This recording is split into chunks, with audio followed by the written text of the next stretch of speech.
बोलेंगे जी। Restarting the device off on जी। सिस्टम ज़्यादा डिजिटल हो गया। अभी उन्होंने कहा कि आज उसके करीब नहीं जाना, कल तक ये मसला बेहतर हो जाएगा, फिर मैं उसके करीब भी जा सकूंगा, फिर वो शोर नहीं मचाएगा ज़्यादा।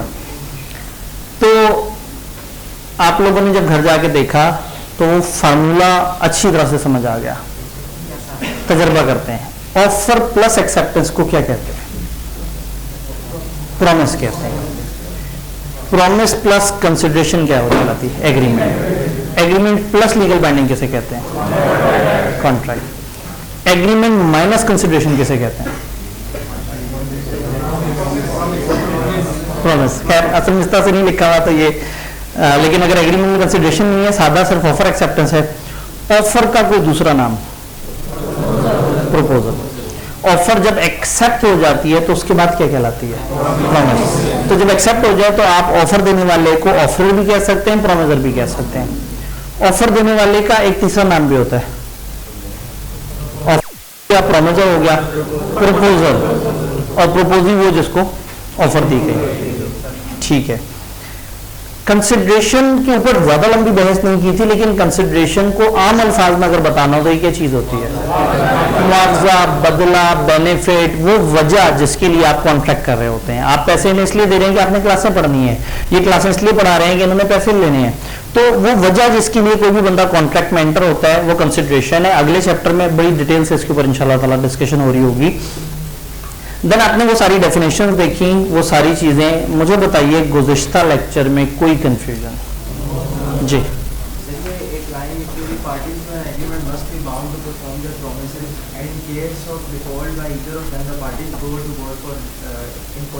ठीक है।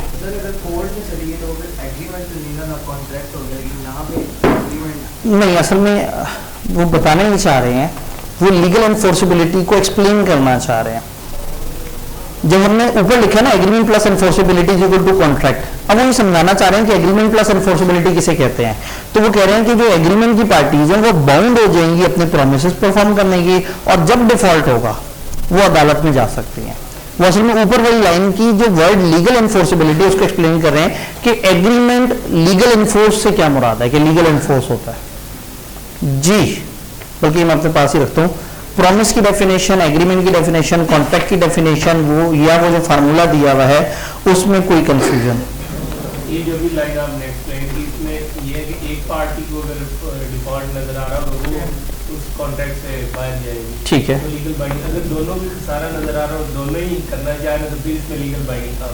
ठीक है। अब होता क्या है, आज हम पढ़ रहे हैं ऑफर, चैप्टर 2 से लेके चैप्टर 5 तक। ये जो पहला जो है ना कॉन्ट्रैक्ट टैग का, यहां तक अजम्पशन ये है कि कॉन्ट्रैक्ट बना नहीं है, अभी हम कॉन्ट्रैक्ट बना रहे हैं।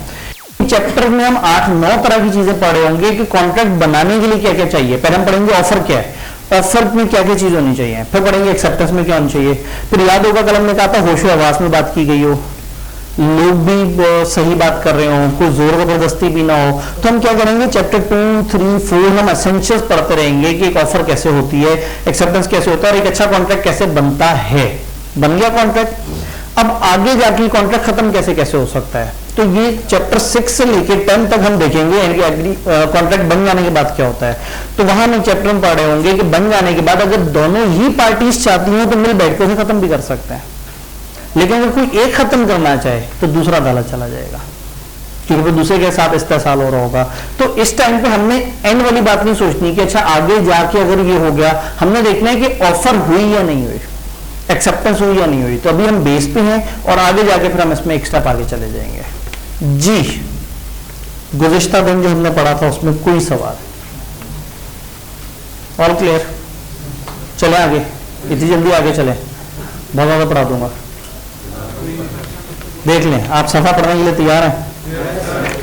अल्लाह खैर करे।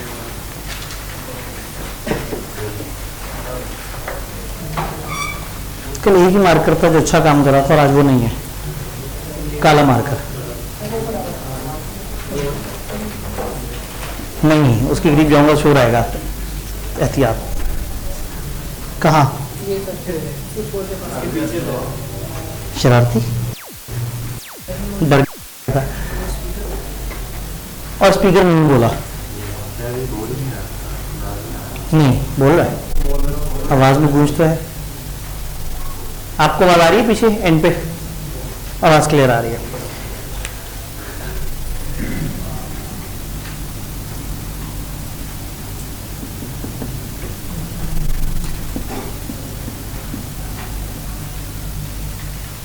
ऑफर हो या एक्सेप्टेंस हो, ये ओरल भी हो सकती है। ओरल मतलब जबानी। एक बंदे दूसरे से कहा कि अगर मैं आपको कितने 250 रुपए दूं तो क्या आप मुझे 1 लीटर पेट्रोल देंगे? दूसरे ने हाँ, ये ओरल ऑफर थी, ओरल एक्सेप्टेंस हुई है। अगर गवाह मौजूद है तो इसमें कोई हर्ज नहीं, यानी जेन्युइन कॉन्ट्रैक्ट है। लेकिन मैंने आपसे कहा था कि हम ये नहीं सोचा करेंगे कि गवाह थे या नहीं थे, लिखत पढ़त हुई थी या नहीं, हम अजम्पशन लेंगे कि ऐसा होगा, वो चीजें मौजूद होंगी। तो ओरल का मतलब है बोल के ऑफर दी और बोल के एक्सेप्ट कर लिया। रिटर्न का मतलब कि मैंने लिख के उसे कहा कि हाँ भाई ये मेरी तरफ से ऑफर है, दूसरे ने लिख के कहा ओके मेरी तरफ से ओके, कोई मसला नहीं है। एक ने दूसरे को मैसेज किया, दूसरे ने मैसेज का रिप्लाई कर दिया, रिटर्न। ये जो ओरल या रिटर्न है इसको हम कहते हैं एक्सप्रेस। ऑफर या एक्सेप्टेंस एक्सप्रेस हो सकती है। एक्सप्रेस यानी कि जो नजर आए, जो एक्सप्रेसली बताई जाए, सुनाई दे, दिखाई दे, एक्सप्रेस। तो आपको पूछे कि जी बताएं एक्सप्रेस ऑफर क्या होती है, तो आप कहेंगे कि ऐसी ऑफर जो या बोल के की जाए या लिख के की जाए। एक्सप्रेस एक्सेप्टेंस क्या होती है? जो बोल के हो या लिख के, यानी कि जो वर्ड्स के साथ पता लगे, जिसमें वर्ड्स इस्तेमाल हुए हों, या बोला गया हो अल्फाज को या लिखा गया हो। एक्सप्रेस वाज़े वाशगाफ तरीके से दूसरे के सामने आई हो। कभी कभी ऑफर या एक्सेप्टेंस एज्यूम्ड होती है। कैसे? आप एक जगह बस स्टॉप के करीब एक बस आपके बिल्कुल पास आके रुकी और दरवाजा खोल दिया। वो रूट की बस है, वो खास जगह से दूसरी जगह जा रही है, उसका किराया है 20 रुपये।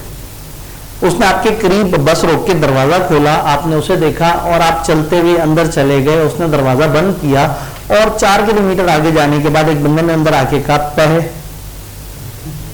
लाहौर में सफर करे ना, तो लाहौर में तो पहे कहा जाता है, तो पैसे पहे हमें कड़े है।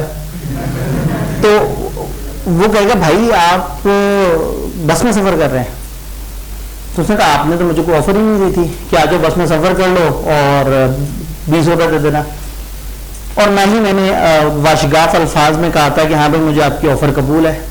तो कहेंगे वो जो आपके बिल्कुल करीब एक रूट की गाड़ी रुकी, उसने दरवाजा खोला, आपको इशारा किया या आपके बिल्कुल साथ रुक के दरवाजा खोला, ये हमारी तरफ से एक एज्यूम्ड ऑफर थी।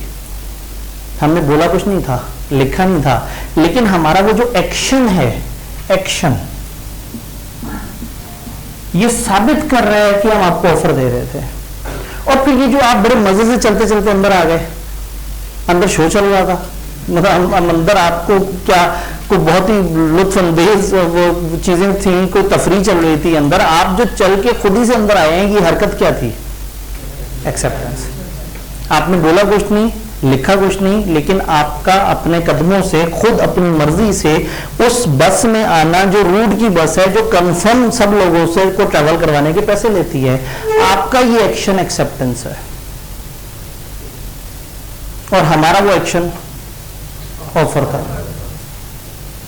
एक बंदे ने फर्ज करें लिख के लगाया हुआ है कि ये आम 100 रुपए के हैं, आम के साथ तख्ती लगी हुई है। एक बंदा आता है, आम उठाता है, शॉपर में डालता है, वजन करता है, 1 किलो निकलते हैं और जेब से 100 रुपए उसे देता है और लेके चला जाता है।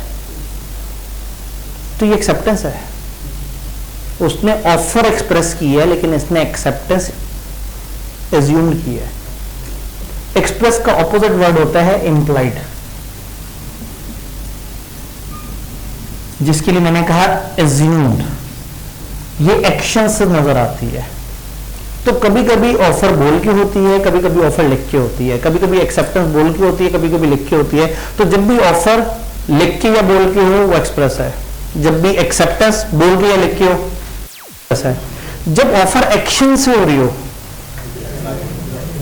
और इसी तरह से जब एक्सेप्टेंस एक्शन से हो रही हो, ठीक। अगर आपको पता है कि जी बिजनेस लॉ की फीस 22,000 है और कॉलेज में लगाया हुआ कहीं लिख के कि एडमिशन जारी है, आप कॉलेज में आए और कॉलेज में आके आपने इनका फॉर्म पकड़ा, नाम शाम लिखा, 22,000 इनको पकड़ाए, इनसे रसीद ली, बिलों पे टिक लगाया और उठ के चलते बने हैं, इसका मतलब है पूरी कार्रवाई हो चुकी है। आपने इनको लिख के बता दिया और इन्होंने वहां बैठ के आपका फॉर्म रिसीव करके, आपकी फीस रिसीव करके अपने पास जमा करके आपको ये बता दिया है कि इन्होंने आपकी बात मंजूर कर ली है। उसके बाद जब आप क्लास में आए और क्लास में जगह ना मिले और नीचे जाए, वो कहें आपने एडमिशन कब कराया था, हमने कब कहा था आपका एडमिशन हो गया, आप कहेंगे भाई मेरी फीस की रसीद मुझे देना, मेरा फॉर्म उठा के अपने पास फाइल में लगा के रखना जिस पे बिल ऑफ टिक लगा हुआ है, इसका मतलब क्या है कि तुमने मेरी बात एक्सेप्ट कर ली। तो बिजनेसेस में हमेशा बोल के लिख के नहीं होता, एक्शन से भी चीजें सामने आ रही होती हैं। तो जब ऑफर या एक्सेप्टेंस एक्शन से एज्यूम्ड हो, एक्शन से हम समझ लेंगे हाँ ऐसा हुआ होगा, तो ये कहलाती है इम्प्लाइड। तो एक्सप्रेस भी हो सकती है और इम्प्लाइड भी हो सकती है। ये बात समझ आ रही है? आगे बढ़ने से पहले जल्दी से एक दफा इसकी इंग्लिश देख लेते हैं, ये जो एक्सप्रेस और इम्प्लाइड वाली बात है। If proposal or acceptance is made in words, promise is said to be express। अगर वर्ड्स में हो तो ये एक्सप्रेस कहलाएगा, ओरल या रिटन। और इफ प्रपोजल और acceptance is made otherwise, words से हटके हो, अल्फाज ना बोले गए हो, ना लिखे गए हो, तो promise is said to be implied, यानी कि आपके एक्शन से नजर आ रहा है कि ऐसा हुआ होगा। तो इम्प्लाइड का मतलब है जो आपके एक्शन से नजर आ रहा है, एक्सप्रेस का मतलब है जो आपके अल्फाज लिखे हुए या बोले हुए से नजर आ रहा है। कोई कंफ्यूजन अगर यहां तक है तो बताएं।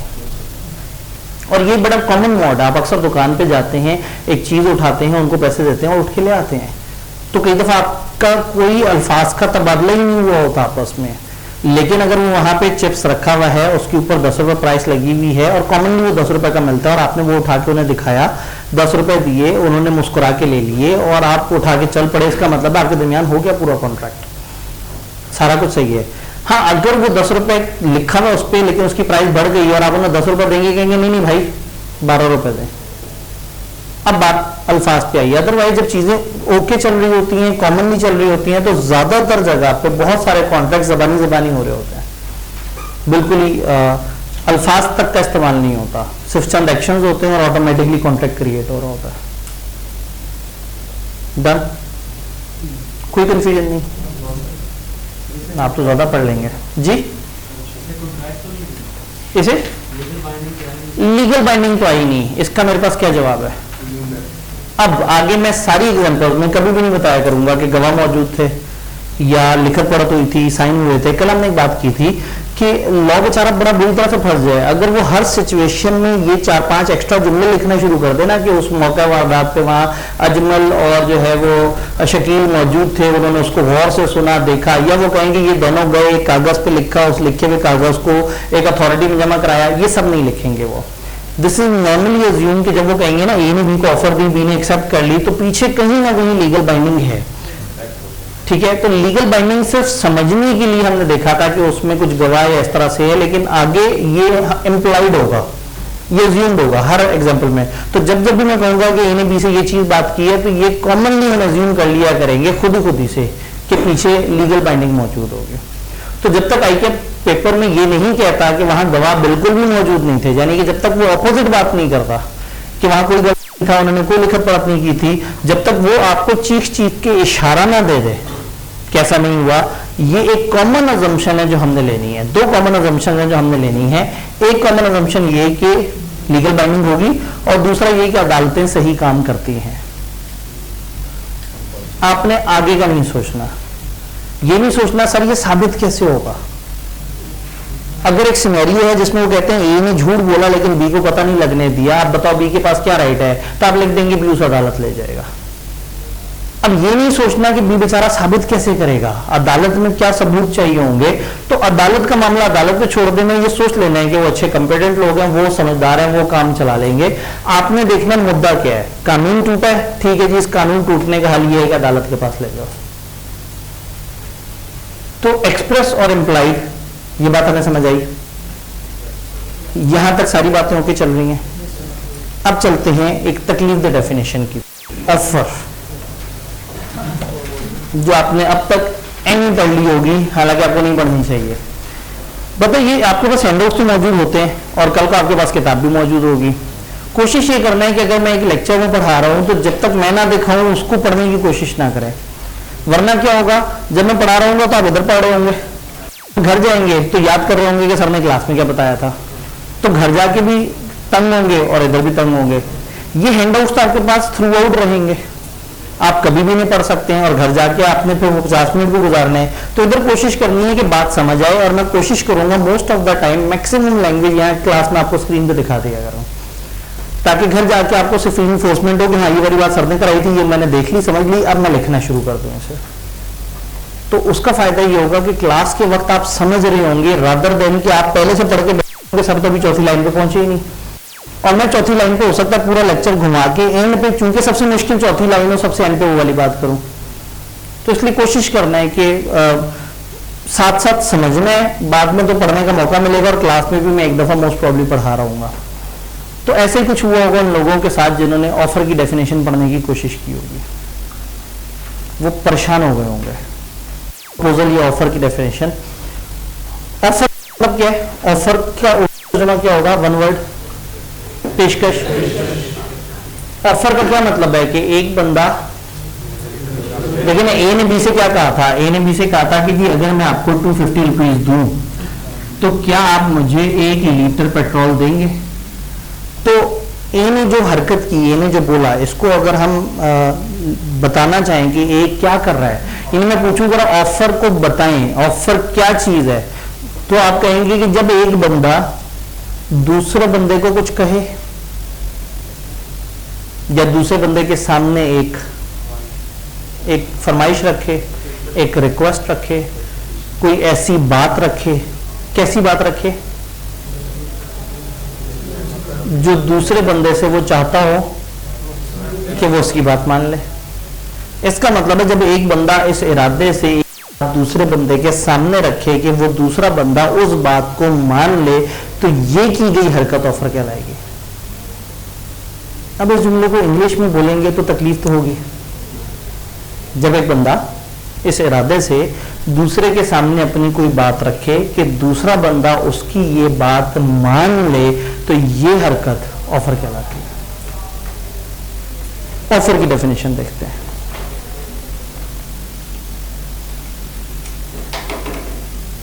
When one person signifies to another, जब एक बंदा दूसरे को कंफर्म करता है, क्या, his willingness to do, मैं 250 रुपए दूंगा, ए ने उसके सामने पेशकश रखी, सिर्फ 1 लीटर पेट्रोल नहीं मांगा, अपनी रजामंदी भी, तो देखो मैं तुम्हें 250 रुपए देने के लिए तैयार हूं अगर तुम मेरी कहीं भी बात को मान लो, अगर तुम मुझे 1 लीटर पेट्रोल दे दो। अब ये भी हो सकता है कि टू डू समथिंग, और कई दफा ये भी हो सकता है कि टू अब्सटेन, मैं तुम्हें 250 रुपए दूंगा अगर तुम ये काम ना करो। कई दफा काम करने के पैसे मिलते हैं, कई दफा काम ना करने के पैसे मिलते हैं। एक सिक्योरिटी गार्ड को आप बुलाते हैं, आप कहते हैं कीमती सामान है, तुमने रात यहाँ हिफाजत करनी है, अगर तुम रात में सोए नहीं तो मैं तुम्हें 2000 रुपए दूंगा, तो उसे ना सोने के पैसे मिल रहे हैं। तो कभी कभी अल्फाज ये होते हैं कि ये काम करो, और कभी कभी होते हैं ये काम ना करो। तो जब एक बंदे ने दूसरे को अपनी ख्वाहिश का इजहार किया कि मैं ये काम करना या इससे भाग रहना चाहता हूं, या मैं चाहता हूं कि ये काम ना हो, इस इरादे से कि दूसरे से उसकी रजामंदी ले ले, तो ये ऑफर है।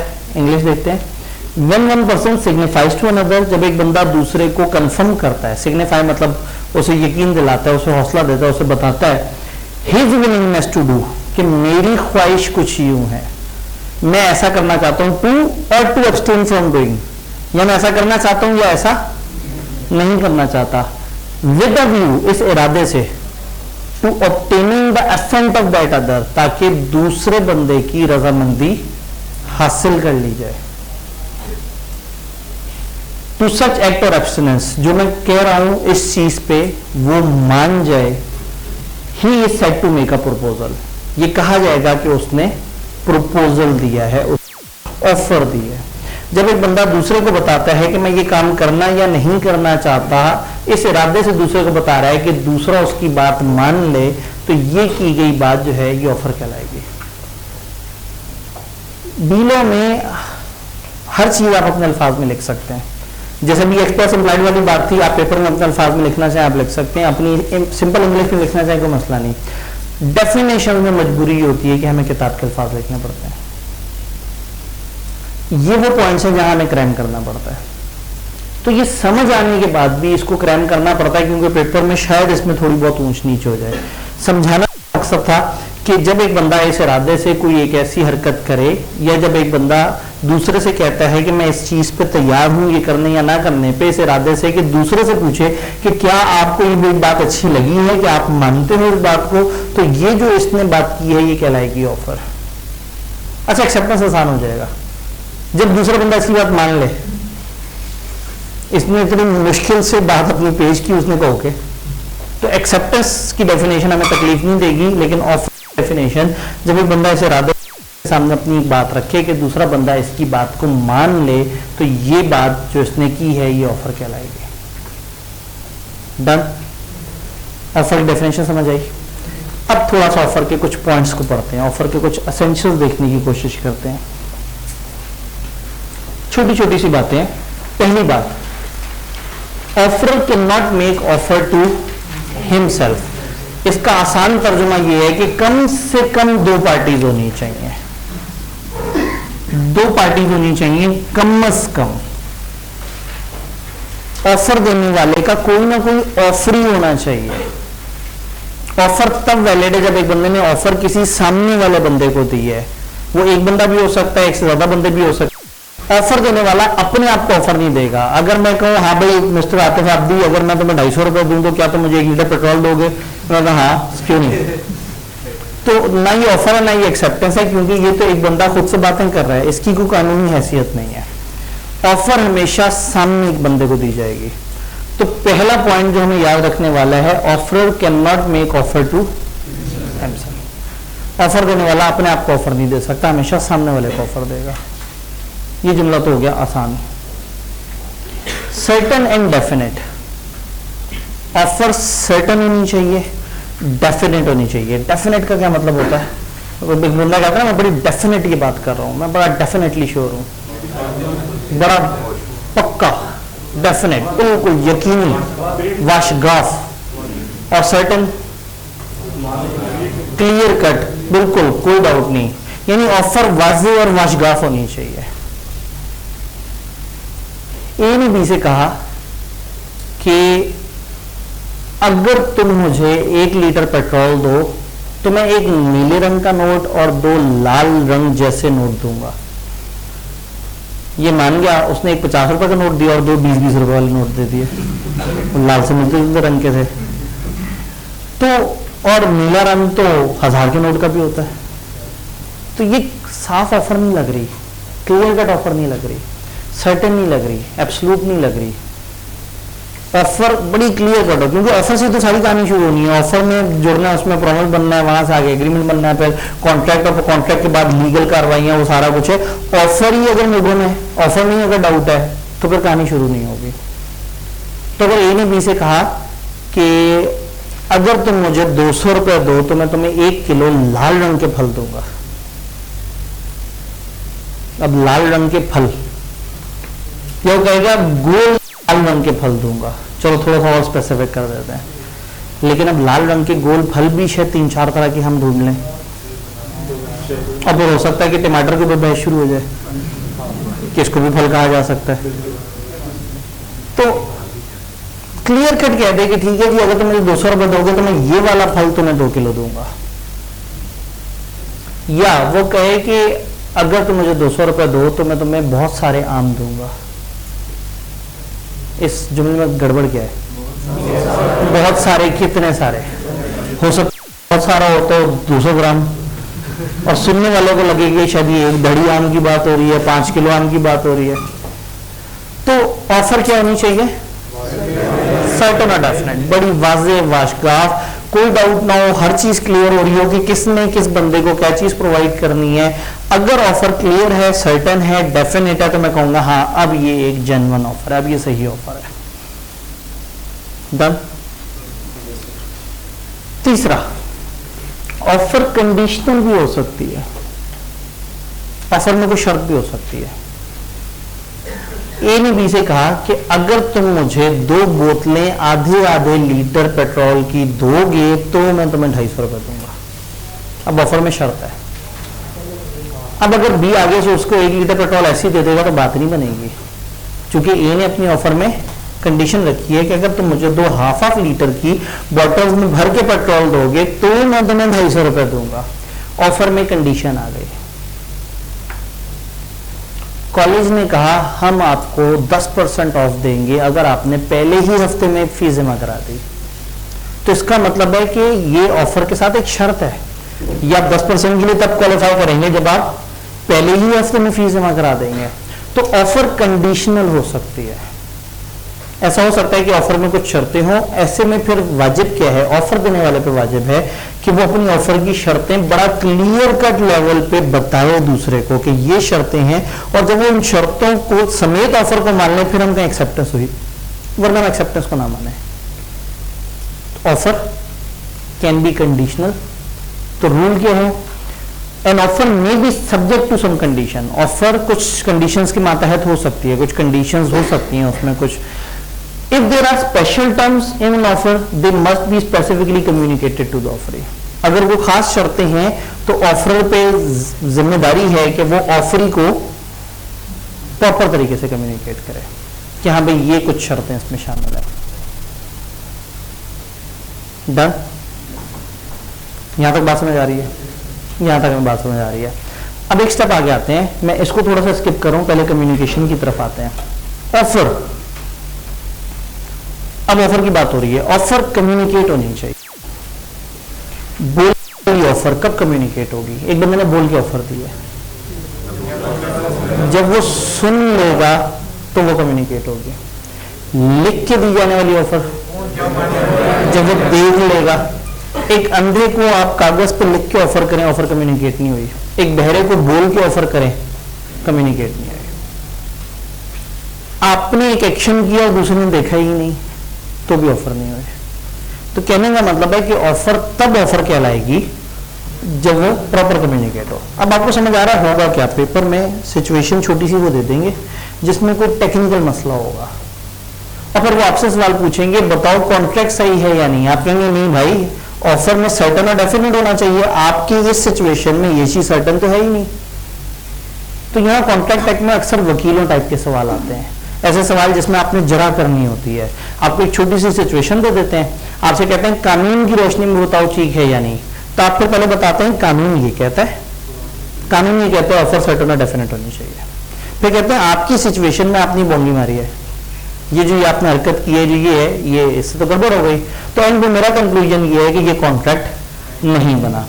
तो जो आपका पहले टेस्ट से नेक्स्ट डे जब मैं आपके साथ डिस्कशन कर रहा हूँ तो मैं ये 3 स्टेप्स आपको बता रहा हूँ कि आपने सिचुएशन को डील करते हुए कानून का जिक्र करना है, उनकी सिचुएशन पे तबसरा करना है और एंड पे अपना एक जवाब दे देना है।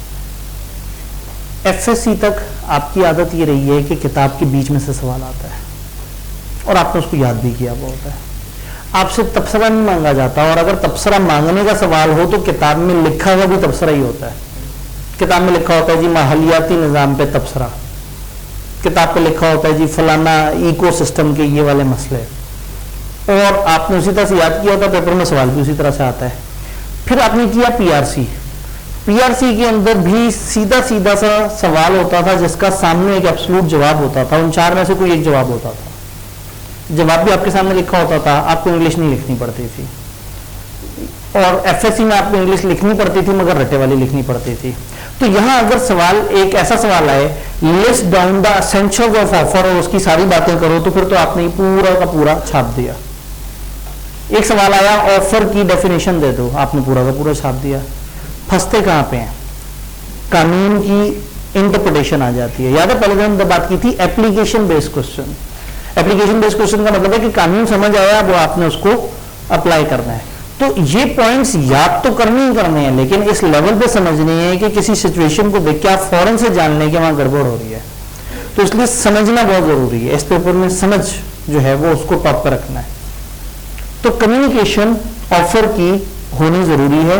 बोल के की जाए तो सुनाई दे, लिख के की जाए तो दिखाई दे। एक्शन तो वो एक्शन अंडरस्टैंडेबल हो, उस मुल्क में वो बात समझी भी जाती हो। फॉर एग्जाम्पल एक ने दूसरे को जो ऐसे करके दूर से आम दिखाए और उधर से एक प्राइस दिखाई कि ये आम है और ये प्राइस है, और उधर वाले बंदे ने ऐसे कर दिया, तो ये उस मुल्क में अंडरस्टूड है कि इसका मतलब है ओके सही है, डन हो गया। हो सकता है वो चाइना की एक खास रियासत में हो जहां अंगूठे दिखाने का मतलब है लानत भेजना। तो हर जगह हर एक्शन उतना कॉमनली अंडरस्टूड नहीं होता। प्रैक्टिकली ऐसा है, चाइना की एक दो इलाकों में लानत भेजने के लिए अंगूठा दिखाया जाता है। तो अब इसका मतलब है कि एक्शन भी सबके लिए जैसे नहीं होते। तो एक्शन वाली ऑफर भी तब समझी जाएगी जब उस इलाके में उस एक्शन का मतलब वही होता हो कि हाँ भाई ये बात इस तरह से करना चाह रहा है। तो ऑफर बोल के की जाए, लिख के की जाए, जैसे भी की जाए, कम्युनिकेट होनी चाहिए। अब अगर खत से की है तो ये कब माना जाएगा कि कम्युनिकेट हो गई? जब खत उस बंदे के पास पहुंच जाएगा। इंपॉर्टेंट बात, पहुंच जाएगा। मैंने ये नहीं कहा कि उसने बहुत ही ध्यान से उसे पढ़ भी लिया हो। 1872 का जमाना, खतों का जमाना, ये ट्रैक हो जाता था कि खत डाकिए ने किस दिन पहुंचाया। अब अगर एक बंदा कहे कि मुझे तो पता ही नहीं लगा, मेरे पास तो तुम्हारा पैगाम ही नहीं आया था, तो अगर डाकिए ने वहां डिलीवर कर दिया था तो हम कहेंगे कि ऑफर पहुंच गई थी। जब जमाने खतों वाला था तो लोग खतों का ख्याल रखते थे और खत आने पे उतने ही अलर्ट होते थे जितना आप नोटिफिकेशन पे हो जाते हैं। डिपेंड करता है कि कौन सी ऐप की नोटिफिकेशन। अगर ईमेल की नोटिफिकेशन आप कहते हैं फजूल सी कोई ईमेल आई हुई होगी, लेकिन व्हाट्सएप की नोटिफिकेशन पे आप लोग फौरन से जो है वो जाके देखते हैं कि क्या डिस्कशन चल रही है। फेसबुक की हो तो और इम्पोर्टेंट है, कहीं किसी ने टैग तो नहीं कर दिया। तो वो आप नए जमाने के लोग हैं, तो मैं आपको थोड़ी सी पुरानी बातें भी समझाने की कोशिश करूंगा कि 150 साल पहले जब खत का होता था रूल, तो खत जो है अगर आपने पहुंचा दिया तो आपकी तरफ से ऑफर कम्युनिकेट हो गई। फिर बहस होती थी, एक दिन में अगर 2 खत आ गए तो पहले कौन सा पढ़ा, बाद में कौन सा पढ़ा। तो वो शुक्र है वो सारी बहस हमारे सिलेबस में नहीं डाली। कम्युनिकेशन की इंग्लिश पढ़ते हैं। Offer must be communicated to offeree, ये तो बहुत आसान सी बात है, शुक्र है, इसको तो क्रॉस कर सकते हैं, ये तो कोई नई बात नहीं बताई। Communication is complete when it comes to the knowledge of offeree, जब वो ऑफरी को पता लग जाए, यानी सुनाई दे, दिखाई दे, उसकी नॉलेज में आ जाए तो ऑफर कंप्लीट हुई। If offer is made by post, its communication will complete when letter reaches offer, not letter is read by the offer. जब लेटर उसको पहुंच जाए हम मान लेंगे कि ऑफर कंप्लीट हो गई है।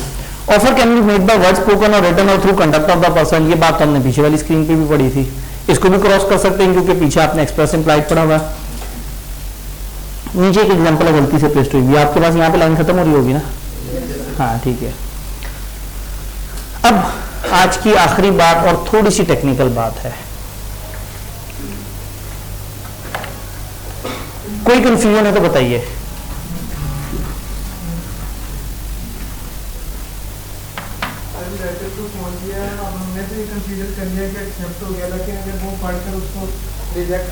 देखिए हमने अभी तक ये एक्सेप्ट ये नहीं अज्यूम किया कि उसने एक्सेप्ट कर लिया, हमने ये अज्यूम किया है कि मेरी तरफ से ऑफर पहुंच गई है, ऑफर पहुंच गई है। अगर वो जिंदगी में कभी जवाब ना दे तो फिर तो कॉन्ट्रैक्ट क्रिएट ही नहीं हुआ। लेकिन अगर मेरे से पूछा कि हाँ भी तुमने ऑफर भेजी थी, क्या बना, मैं कहूँगा पहुंच गई थी, तो मेरी तरफ से ऑफर कंप्लीट। यानी अब अगर किसी जगह आईकेएफ का सवाल पूछे कि ऑफर की कम्युनिकेशन हो गई है तो आप कहें हाँ जी जिस दिन खत पहुंचा था ऑफर कम्युनिकेट हो गई, वो जवाब देगा तो फिर उसका अलग रूल है, वो आज का रूल नहीं है, वो कल का रूल है। कल हम इंशाल्लाह ताला एक्सेप्टेंस के बारे में पढ़ेंगे कि एक्सेप्टेंस पहुंचे तो फिर क्या होता है और एक्सेप्टेंस के क्या रूल्स हैं। तो ऑफर जब हम पढ़ रहे होते हैं तो एक चीज किताब को अचानक से लगती है कि लोगों को कंफ्यूज करती होगी, which is invitation to offer.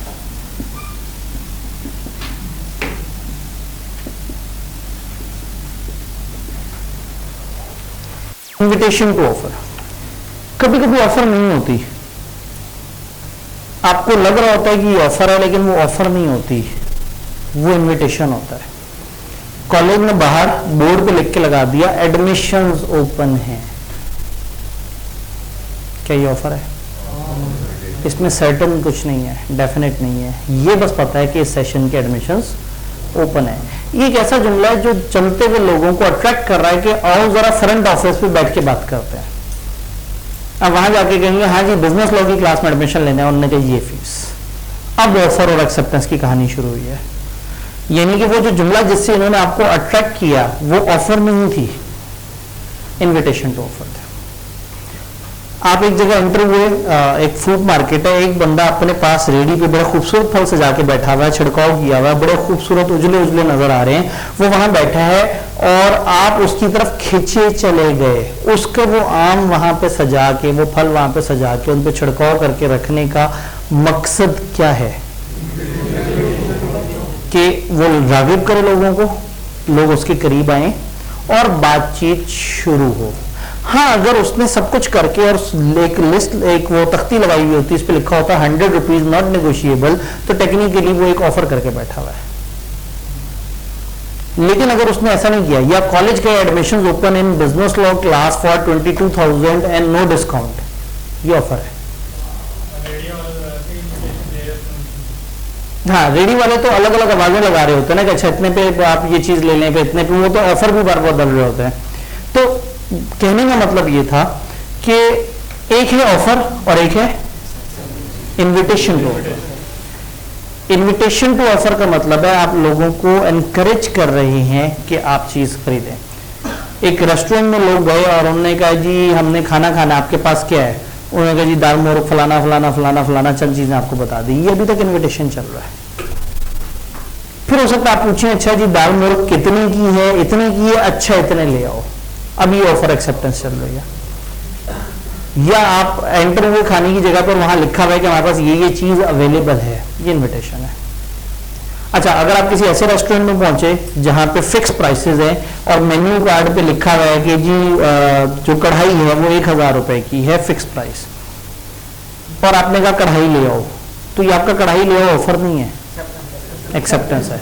उन्होंने लिख के लगाया हुआ कढ़ाई 1,000 रुपए की है और आपका वो मंगवाना ऑर्डर एक्सेप्टेंस है। लेकिन अगर लिखा है कढ़ाई अवेलेबल है, ये इनविटेशन।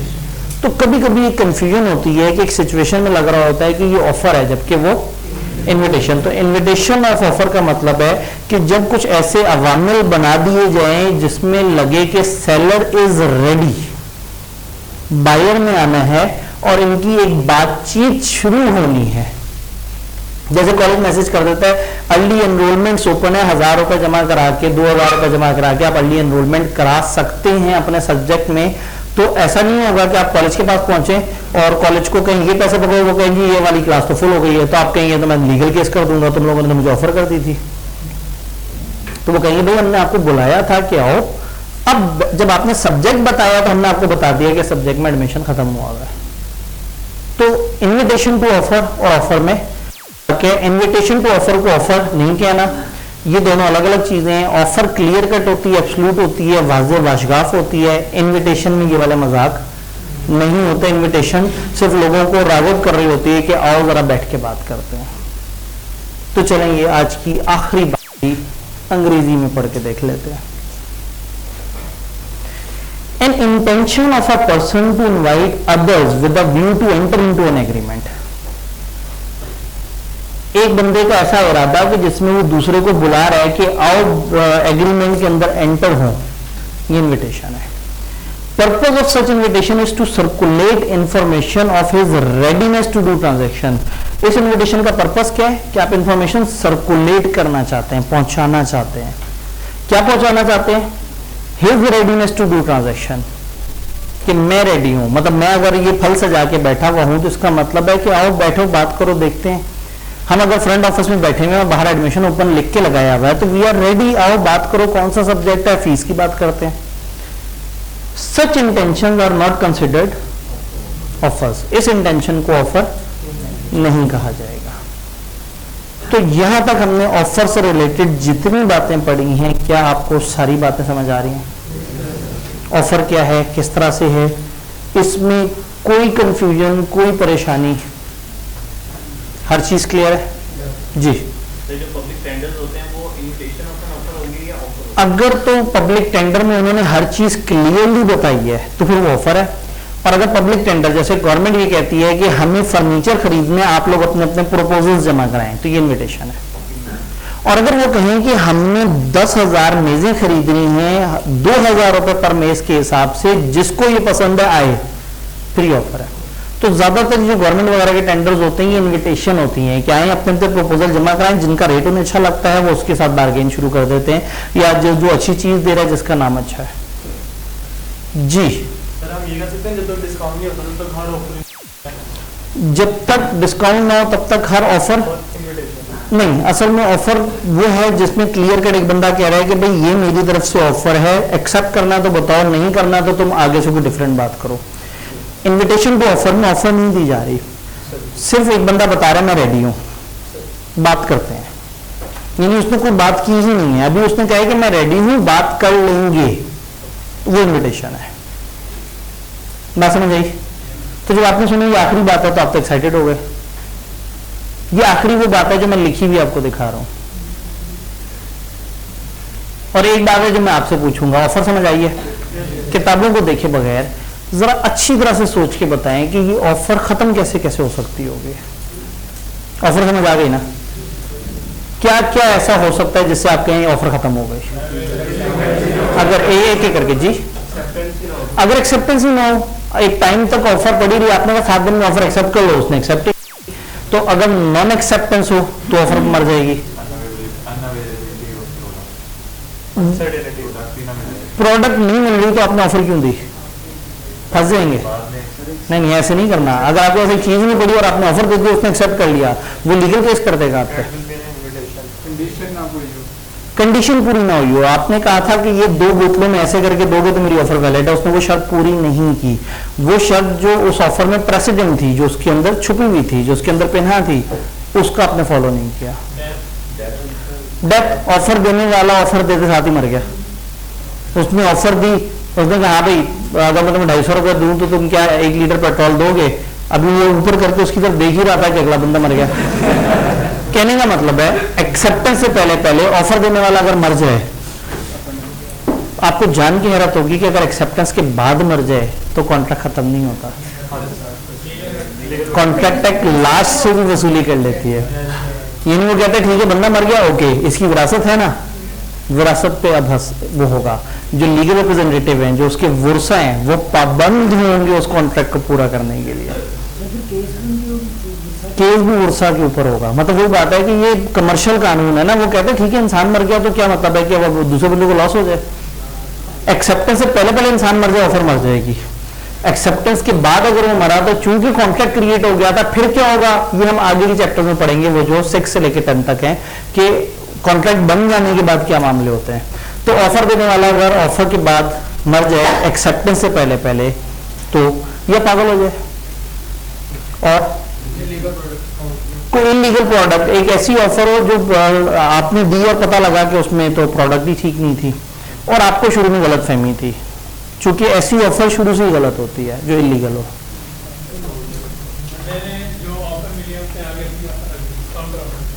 ऑफर दी, उसने कहा हाँ भाई 250 रुपये दूं तो 1 लीटर पेट्रोल दोगे, उसने कहा 260 रुपये दो तो दूंगा। अब एक नई ऑफर आ गई है, अब ये ऑफर कर रहा है कि 260 दो और मेरे से 1 लीटर पेट्रोल ले लो। तो अगर ऑफर के बदले अगले बंदे ने अपनी ऑफर दे दी तो जो ओरिजिनल ऑफर है 250 वाली वो फौत हो जाएगी। जी, ऑफर देने वाले ने ऑफर दी और खुद ही कह दिया वो सारी भाई गलत फहमी लगी थी और वापस ले ली। उसकी एक्सेप्टेंस से पहले पहले अगर आपने ऑफर को खुद ही पकड़ के खत्म कर दिया तो भी। और ऑफर आपने दे दिया, खत भेजा और खत पहुंचा ही नहीं, और वो टाइम ही गुजर गया जो उस ऑफर में लिखा हुआ था। और जी ऑफर सर्टेन ना हो तो वो तो ऑफर क्रिएट ही नहीं हुई। हम कह रहे हैं क्रिएट हुई और आगे जाके मर गई, तो किस वजह से ऑफर खुद बहुत मर जाएगी। एक बड़ा ही कॉमन मामला आप नहीं बता रहे जी।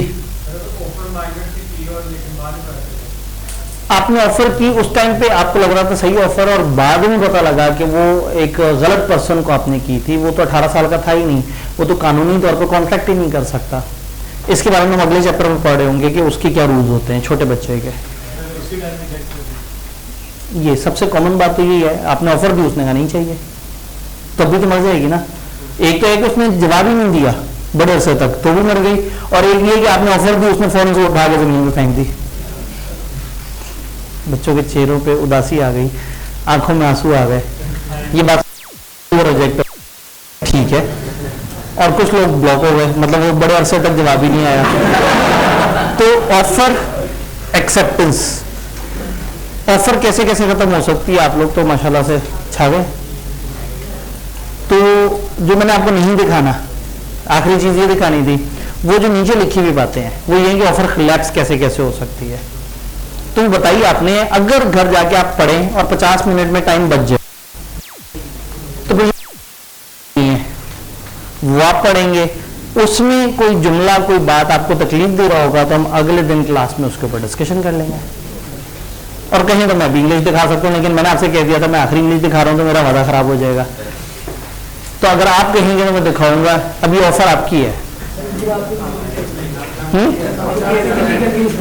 ये लीगल केस बन। हाँ, तो अब देखे ना, मतलब ये है कि अगर आप अपनी सहूलियत के लिए करना चाहें तो ठीक है, नहीं तो अगले दिन तो सवाल जवाब होना ही है। अगले दिन सही, आपको भी अच्छा लगे 2-3 मिनट पहले क्लास खत्म हो गई। ठीक है जी, इंशाल्लाह वाला मिलते हैं। ऑफर वाला पूरा पेज अब आप पढ़ के